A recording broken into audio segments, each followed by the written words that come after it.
Selamat sore pemirsa, Kabar Merah Putih kembali hadir menjumpai Anda dengan sejumlah informasi seputar kegiatan Presiden Prabowo dan jajaran kabinetnya.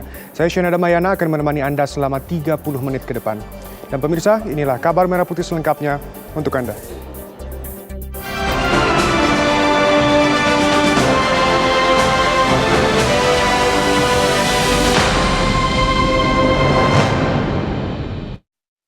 Penyisiran dan investigasi di lokasi ledakan amunisi yang menewaskan 13 orang kembali dilanjutkan hari ini.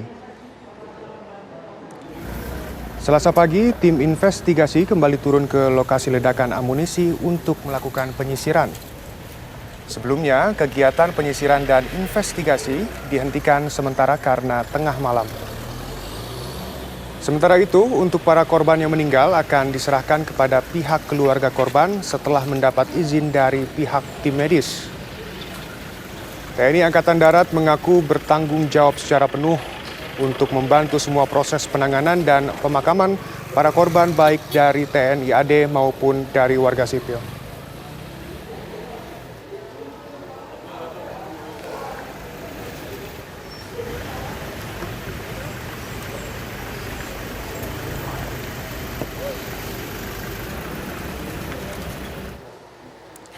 Mayor Anda Rohanda, salah satu korban ledakan amunisi di Garut, Jawa Barat, dimakamkan hari ini di Cileunyi, Jawa Barat. Bagaimana suasananya dan bagaimana juga suasana terkini di lokasi kejadian dan RSUD Pamempek, ada Iman Fajar. Pertama kita ke Suhendar di tempat pemakaman Mayor Anda.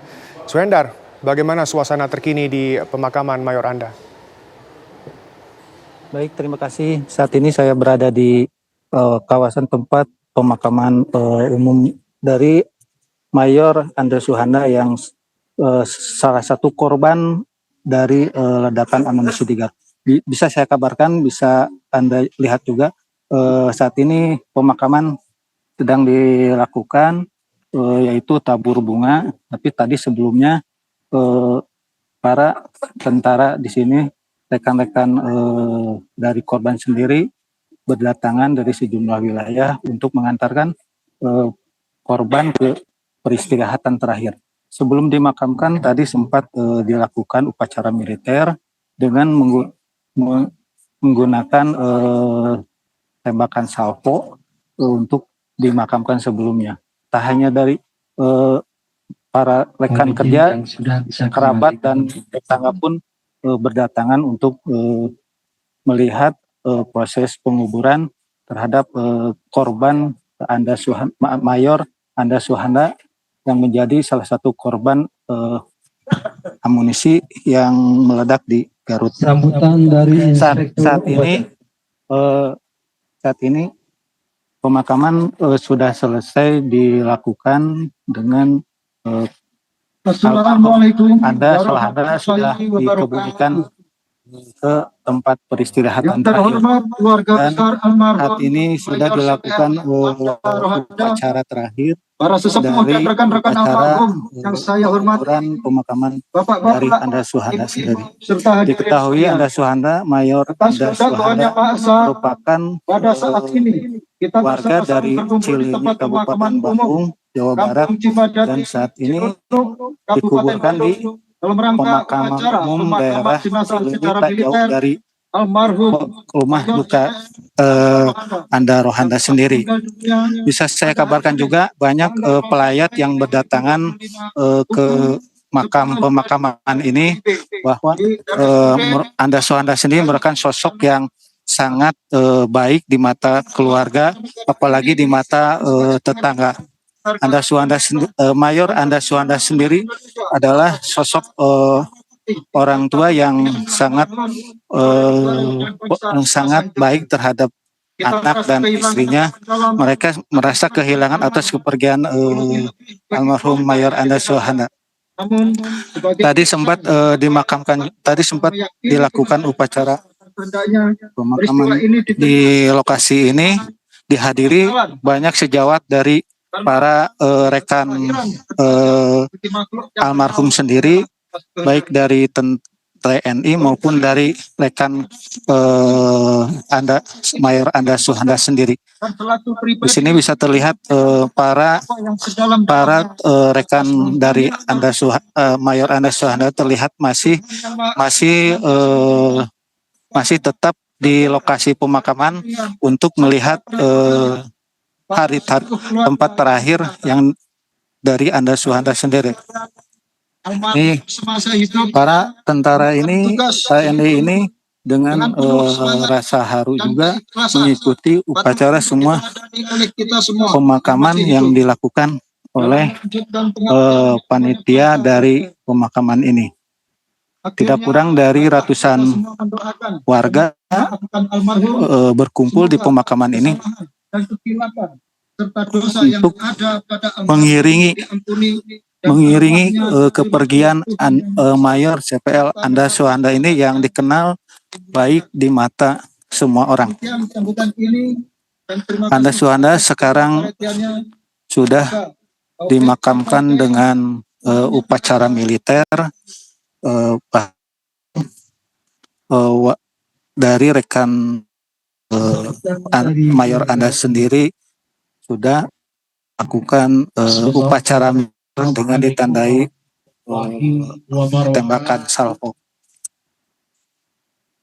Adapun bisa kami kabarkan di sini ada beberapa pihak perwakilan keluarga yang memberikan sambutan atas meninggalnya Mayor CPL Anda Suhanda.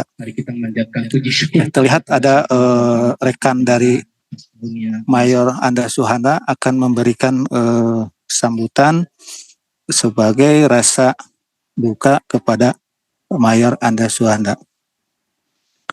Anda Suhanda sendiri merupakan Tentara Nasional Indonesia yang menjadi salah satu korban dari meledaknya amunisi yang terjadi di Garut beberapa hari lalu.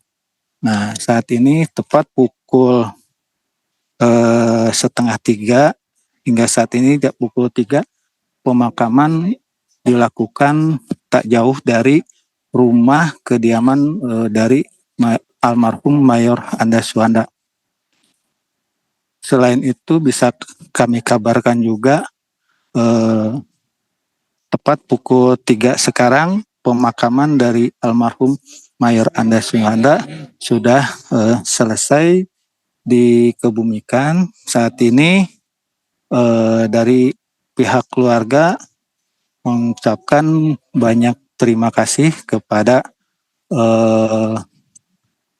para rekan dari almarhum dan warga yang telah sudi meluangkan waktu untuk melakukan ikut dalam prosesi pemakaman, mulai dari penjemputan jenazah, memandikan jenazah, menyolatkan jenazah hingga sampai penguburan saat ini. Dari pihak keluarga juga mengaku terharu melihat banyaknya warga dan oleh komandan upacara rekan kerja yang menghadiri pemakaman upacara ini. Nah, saat ini para prajurit TNI Bismillahirrahmanirrahim. Allahumma salli wa sallim ala sayyidina wa syafi'ina wa qaribina wa Baik, mengabarkan langsung dari Cileunyi, Jawa Barat, tempat dimakamkannya Mayor Anda. Dan pemirsa, jenazah Kolonel CPL Antonius Hermawan yang menjadi korban ledakan saat Dan pemirsa, kita juga akan berpindah kepada Taufik Hidayah yang telah ada di lokasi kejadian tempat ledakan kemarin. Taufik, bagaimana situasi terkini di sana? Baik, bisa saya kabarkan informasi terbaru bahwa proses identifikasi, terutama investigasi dan mungkin ada sedikit olah TKP di sekitaran lokasi ledakan, yaitu yang berada di Desa Sagara, Kecamatan Cibalong memang tadi telah mulai dilakukan oleh tim gabungan, yaitu dilakukan oleh tim dari Jihandak dan Gegana Polda Jabar. Dan tadi juga Pangdam 3 Siliwangi meninjau langsung lokasi ledakan bersama Kapolda Jawa Barat. Mereka melihat langsung lokasi bekas ledakan yang memang masih ada sisa-sisa puing yang memang bisa terlihat. Namun tadi awak media harus dibatasi radius jarak untuk bisa ke lokasi hanya sekitar 300 meter dari lokasi ledakan, sehingga kami awak media terbatas untuk melakukan dokumentasi di lokasi, terutama menuju lokasi di tempat ledakan. Dan informasi terbaru barusan yang melintas di jalan desa ini merupakan salah satu jenazah korban yang mulai dikembalikan kepada keluarganya, sehingga dipastikan satu persatu jenazah korban ledakan sudah mulai dikembalikan kepada keluarga dan akan langsung dimakamkan di tempat pemakaman umum yang memang dekat dengan pemukiman para korban. Dan di tempat saya mengabarkan, yaitu di wilayah Kampung Cimerak ini, informasinya ada 5 orang korban yang sore ini akan dimakamkan di tempat pemakaman umum yang tak jauh di lokasi ini. Demikian. Baik, terima kasih Topik langsung dari lokasi kejadian ledakan amunisi. Dan untuk mengetahui bagaimana korban lainnya perihal dengan ledakan amunisi yang terjadi di Garut, kita sudah bergabung juga bersama jurnalis TV One Iman Fajar. Iman, bagaimana situasi terkini di RSUD Pamengpeuk, Jawa Barat?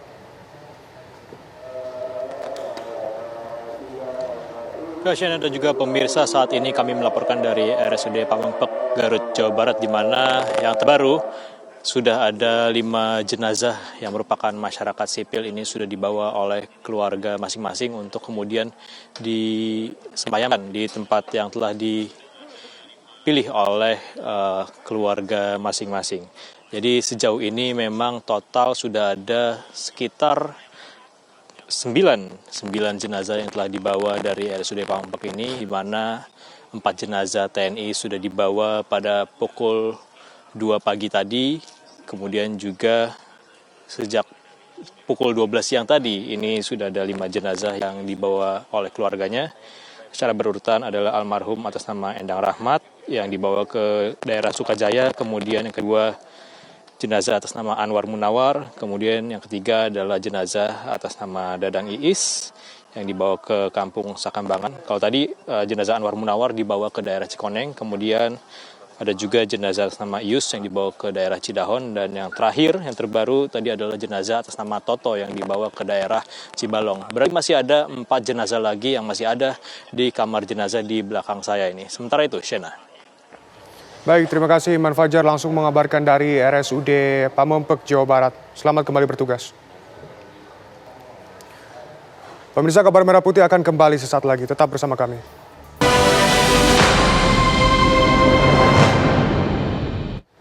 Pemirsa, isu kemanusiaan menjadi tema diskusi organisasi kerjasama Islam yang digelar di DPR RI. Tak hanya diskusi, Parlemen Indonesia juga menggelar pertemuan bilateral dengan Parlemen Al-Quds. Parlemen Al-Quds adalah salah satu anggota organisasi kerjasama Islam yang mendukung kebebasan dan kemerdekaan Palestina.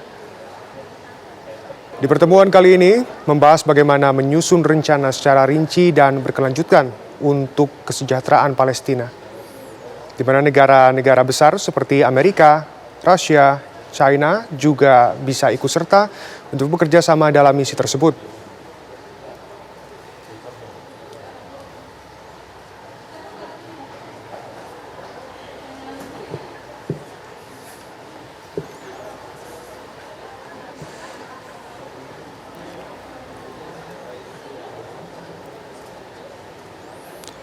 Lalu bagaimana hasil pertemuan Parlemen Indonesia atau DPR dengan negara-negara OKI? Kita akan tanyakan langsung kepada jurnalis TV One Faisal Rinaldi. Faisal, apa hasil pertemuannya?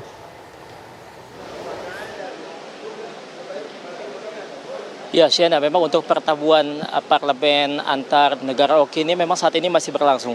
Di mana sekitar pukul 14.30 waktu Indonesia Barat, tadi baru saja dimulai terkait dengan rapat komite tetap urusan politik dan juga hubungan luar negeri. Pantauan kami di sini, Shena, memang untuk rapat tersebut, tadi kami melihat daftar hadir ada sekitar 11 anggota atau delegasi asal Indonesia yang mewakili Indonesia dari DPR RI yang juga ikut dalam rapat komite tersebut.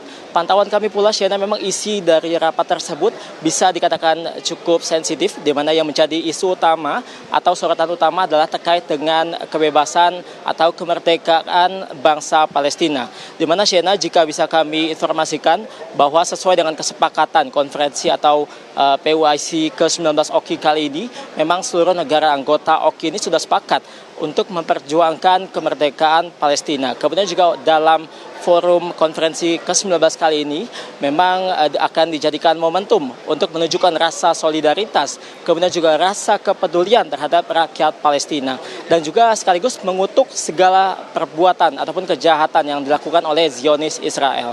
Kemudian juga Shena kembali lagi membahas terkait dengan rapat komite yang saat ini memang masih berlangsung adalah selain isu Palestina, ada sejumlah isu lainnya yang juga menjadi isu kemanusiaan yang juga dibahas. Di antaranya adalah terkait dengan konflik yang baru-baru ini ramai kembali antara Pakistan dan juga India, serta perang antara Rusia dan juga Ukraina.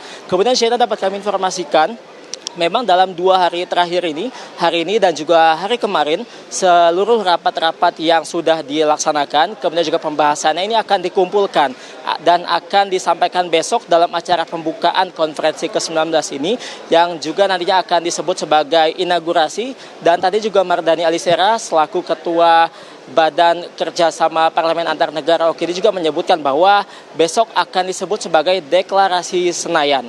Dan juga tadi Mardhani juga telah mengonfirmasi bahwa besok Presiden Republik Indonesia Prabowo Subianto akan hadir langsung ke sini pada pukul 19.30 waktu Indonesia Barat, sekaligus ditemani oleh Ketua DPR RI Puan Maharani. Demikian saya kembali ke Anda di studio. Baik, laporan lengkap langsung dari DPR RI. Terima kasih Faisal Rinaldi. Selamat kembali bertugas. Pemirsa, Kabar Merah Putih akan kembali sesaat lagi. Tetap bersama kami.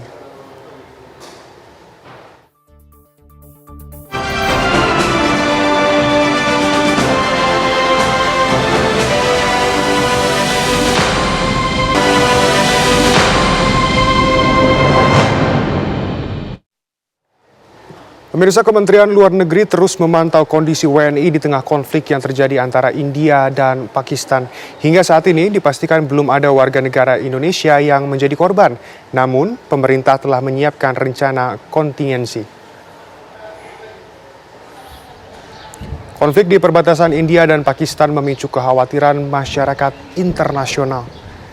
Meski kedua pihak telah menandatangani gencatan senjata pada 10 Mei, sejumlah insiden masih terjadi di sejumlah titik. Kementerian Luar Negeri RI melalui KBRI New Delhi dan Islamabad menjalin komunikasi dengan WNI di kedua negara. Sebagai langkah antisipasi, Kementerian Luar Negeri Indonesia telah menyiapkan rencana kontingensi, mulai dari pembentukan WhatsApp grup komunitas WNI, penunjukan koordinator, hingga penyediaan safe house dan rute evakuasi.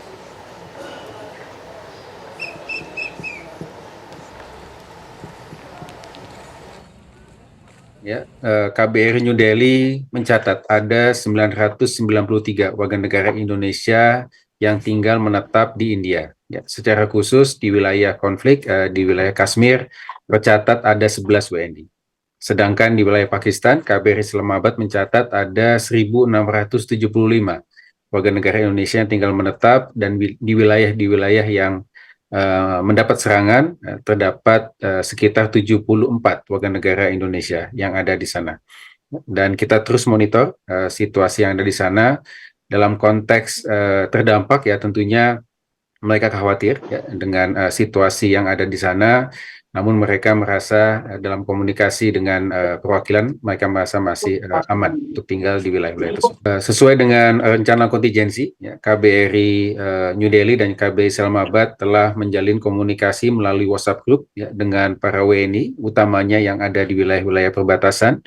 Kita sudah memiliki WA group dan juga menunjuk koordinator di masing-masing komunitas WNI untuk memudahkan koordinasi lebih lanjut.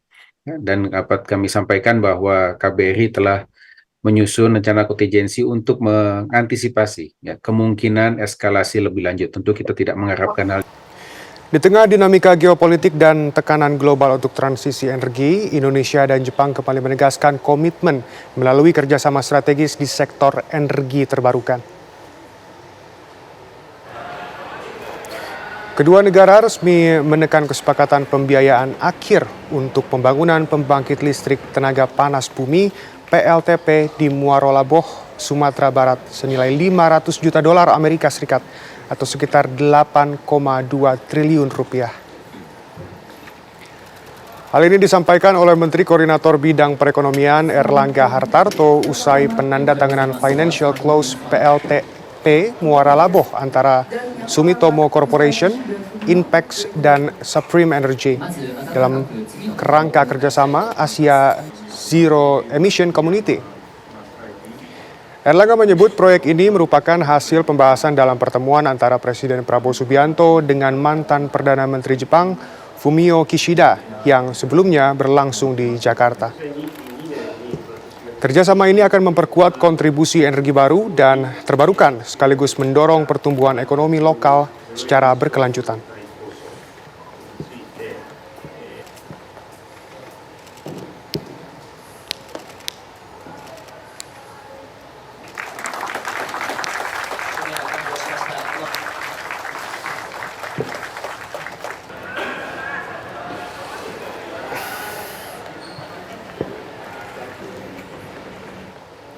Dan pemirsa, kabar tersebut sekaligus menutup jumpa kita hari ini. Esok Kabar Merah Putih akan kembali di waktu yang sama.